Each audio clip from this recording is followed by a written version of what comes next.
জেলা পরিষদের সদস্য মাননীয় তুষার। এটা তো ভীষণ আনন্দের, নেত্রী যেখানেই যান আমরা সকলেই ভীষণ খুশি হই, আমরাও ছিলাম। তারপরে আমরা এই সভাটার জন্য আমি আবার এখানে এসেছি। তো নেত্রী এসছেন, অত্যন্ত মানুষের ঢল নেমেছে পুরো মানে হাওড়ার রাস্তায়, আমরা সকলেই খুব খুশি। আমরা নিশ্চয়ই তার থেকে শুনতে পাবো, তাই অনুরোধ করবো, কারণ তার অনেকগুলো প্রোগ্রাম আছে, আরো অনেক জায়গায় যেতে। আপনারাই দেখলেন আমাদের বলার কি অসাধারণ প্রোগ্রাম হলো, মানুষের যে স্বতঃস্ফূর্তভাবে এই প্রোগ্রামে ছিল এবং দীর্ঘক্ষণ এই প্রোগ্রাম চলেছে। সারাক্ষণ এই প্রোগ্রাম চলেছে এবং একজনও মানুষ এখান থেকে সরেনি, উপরন্তু যারা আশপাশের মানুষ ছিল, যাদের কাছে মাইকের আওয়াজ পৌঁছেছে, তারাও আবার এবং শুভ সন্ধ্যা, যেহেতু কিছুক্ষণের মধ্যেই সন্ধ্যে নেমে আসছে।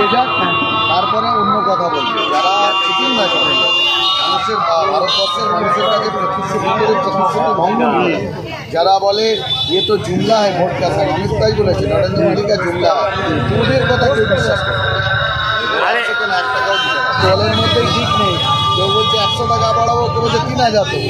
তাহলে আপনারাই ভেবে নিন যে যারা মানুষের কাছে অথেন্টিক কথা বলতে পারে না, সেই দলকে কেন মানুষ করে।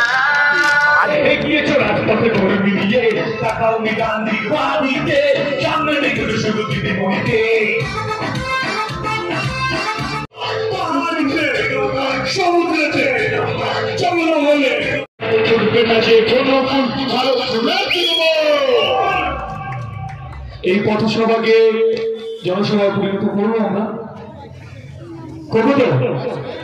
এটা সাংসদ প্রসূন বন্দ্যোপাধ্যায় করে দেওয়া।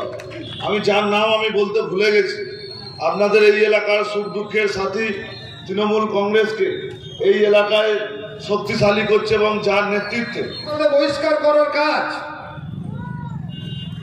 মাদ্রাসায় জঙ্গিবাদী প্রশিক্ষণ দেওয়া হয়, আর বামফ্রন্টের স্লোগান ছিল আমার ভোট আমি দিব, তোমার ভোটটাও আমি দিব। বাংলায়, গ্রাম বাংলায় বামফ্রন্টে একসময় আমরা দেখেছি অত্যাচার, তাদের স্লোগান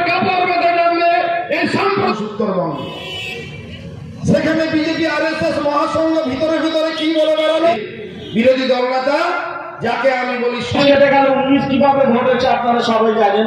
হঠাৎ পুলওয়ামা, বালাকোট অনেক কিছু দেখিয়ে দিল, আমরা কিছু বলছি না।